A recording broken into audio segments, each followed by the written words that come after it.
Ladies and gentlemen, I feel like we had a rough couple years of gaming, but 2023 has shaped up to be arguably one of the best years ever in gaming. So I thought it would be fun to look at the best games of 2023 so far. And I'm talking about games from every platform, Xbox, PlayStation, and the Switch. My name is Robot Joe and I'm your host as always.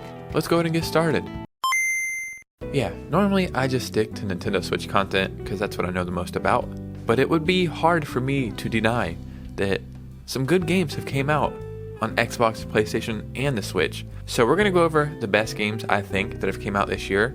And not only Xbox, PlayStation, and the Switch, I'm talking about a couple Steam games as well. Before we get started, make sure you hit a like and subscribe. Follow me on Instagram. Let's keep this community growing. And remember, we're doing a really cool giveaway, so don't miss out. Let's go ahead and get into it.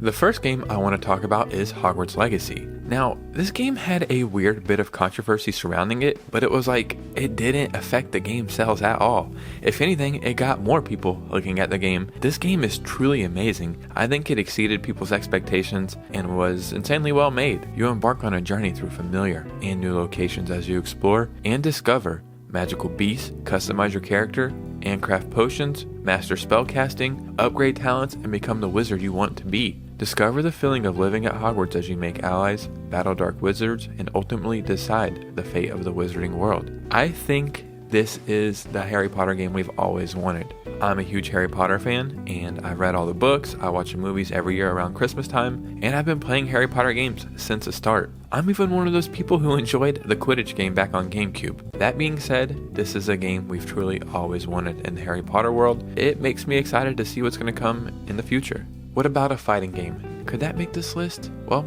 of course it could, because I'm talking about Street Fighter 6. Street Fighter 6 is the next evolution of the Street Fighter series and features innovative new gameplay features plus enhanced visuals for every aspect of the game. The Street Fighter 6 experience spans across 3 distinct game modes: Fighting Ground, World Tour, and the Battle Hub. Your path to becoming a world warrior starts here. If we're being honest, I won't say Street Fighter 5 was a bad game per se, but maybe just a little bit forgettable and kinda underwhelming. So going into Street Fighter 6, fans were curious, how is this going to elevate the series? Or is it gonna regress the series? Well, it turns out they hit it right on the head.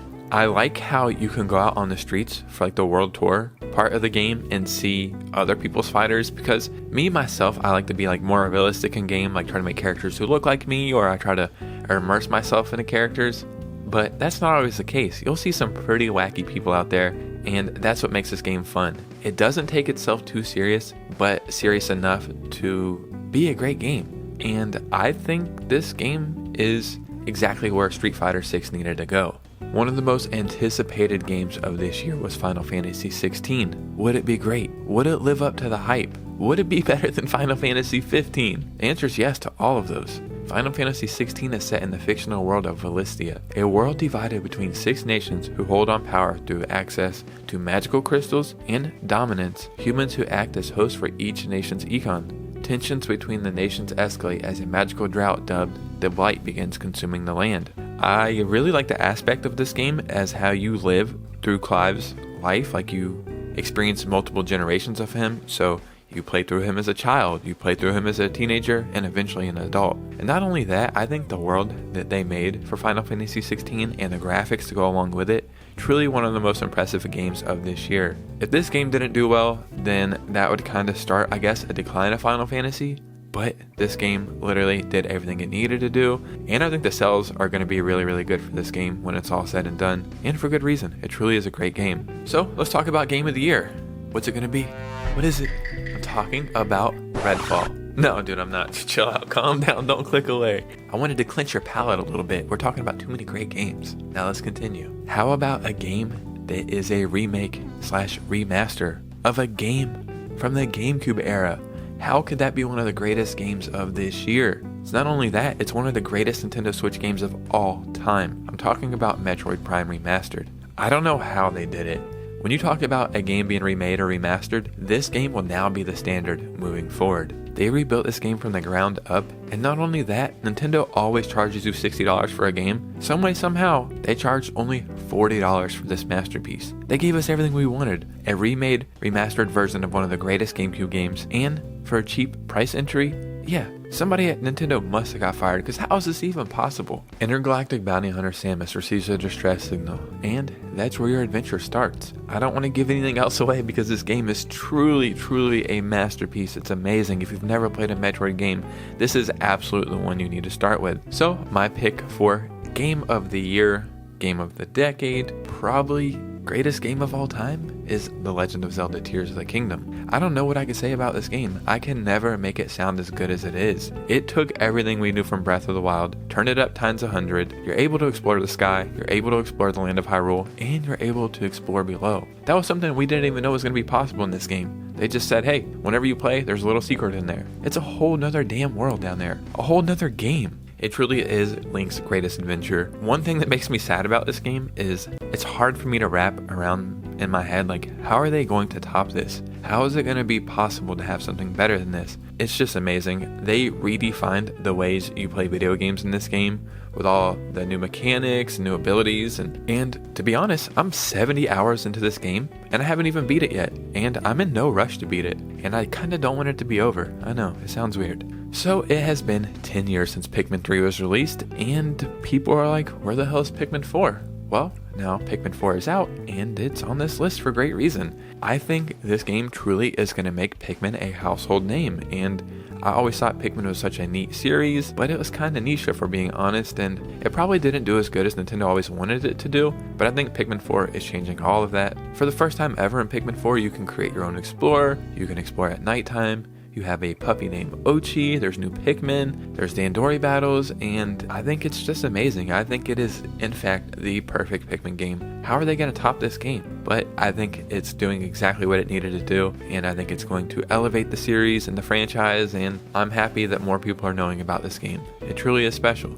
So, when people make gaming list, it's always Xbox, PlayStation, and Switch, and that's fine. That's kind of what video games are, but Steam is a humongous part of the gaming world. There are some games that are only on Steam, so I want to include some of those games here, and for great reason. These games truly are fantastic. The first game I want to talk about is called Battlebit Remastered. Don't let the graphics fool you on this game. You would be kind of mistaken if that's all you thought. This game is what old school Battlefield was and kind of what we want Battlefield to be now. So the cool thing about Battlebit Remastered is the map and the fights you're going to have are massive. I'm talking about they will take a ton of time, but it's amazing. The gameplay truly is some of the best FPS war gameplay that I've ever seen. You can bend around walls, the map is destructible. Maybe you're like, there's somebody right around this wall, I can't get a good shot on them. I'll just blow a hole in this wall and I'll flank them, and it's amazing. I don't know. This is a game I'm truly not going to do justice by describing it because it kind of gets me too excited to where I can't get my words together. I can't wait for this to hopefully come to all consoles because I kind of hope that Battlefield sees like they destroyed the series with Battlefield 2042, and Battlebit Remastered said, we're going to give you everything that you want.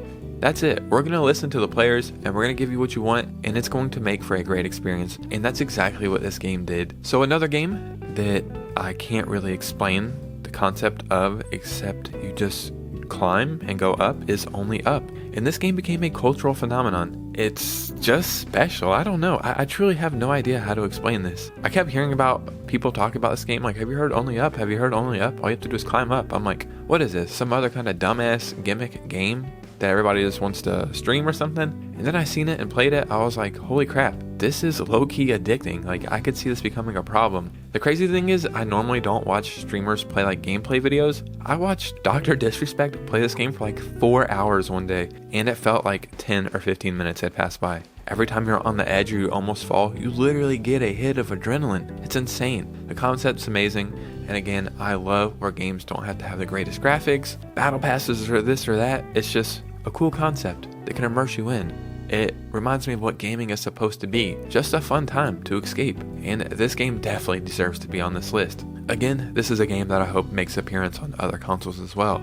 Ladies and gentlemen, there is tons of great games that came out this year. If you put 10, 15 games on a list like this, you're going to leave 10 or 15 off. So I just wanted to give you a couple games that I think definitely everybody should check out. They are amazing and they're exciting and they are exactly what we need in gaming. In the comments below, let me know your favorite game of the year, any games that deserve to be on this list. And remember, if you enjoy gaming news, gaming stories, and Nintendo Switch content, then you're in the right place. So go ahead and hit a like and subscribe on the way out. And you guys know me, I'll see you soon in a new video.